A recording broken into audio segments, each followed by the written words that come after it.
Simon & Schuster Audio presents Driven to Distraction, Recognizing and Coping with Attention Deficit Disorder from Childhood Through Adulthood by Edward M. Hallowell, M.D. and John J. Ratey, M.D. Read by John McDonough. Preface. A personal perspective. I have attention deficit disorder, ADD. I discovered I had ADD when I was 31 years old, near the end of my training in child psychiatry at the Massachusetts Mental Health Center in Boston. As my teacher in neuropsychiatry began to describe ADD in a series of morning lectures during a steamy Boston summer, I had one of the great aha experiences of my life. There are some children, she said, who chronically daydream. They are often very bright, but they have trouble attending to any one topic for very long. They are full of energy and have trouble staying put. They can be quite impulsive in saying or doing whatever comes to mind, and they find distractions impossible to resist. So there's a name for what I am, I thought to myself with relief and mounting excitement.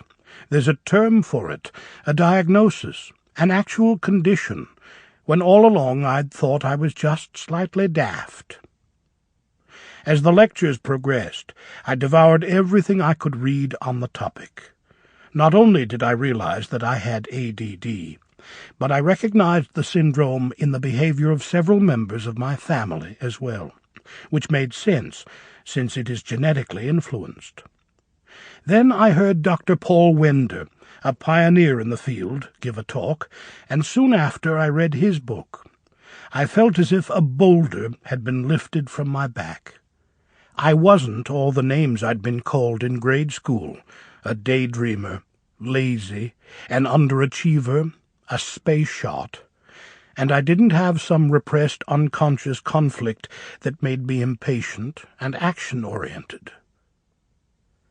What I had was an inherited neurological syndrome characterized by easy distractibility, low tolerance for frustration or boredom, a greater-than-average tendency to say or do whatever came to mind, called impulsivity in the diagnostic manual, and a predilection for situations of high intensity.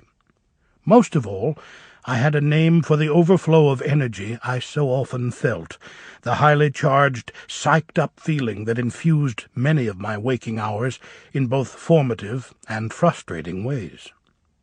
At last, there was a term to explain the Sample complete. Ready to continue?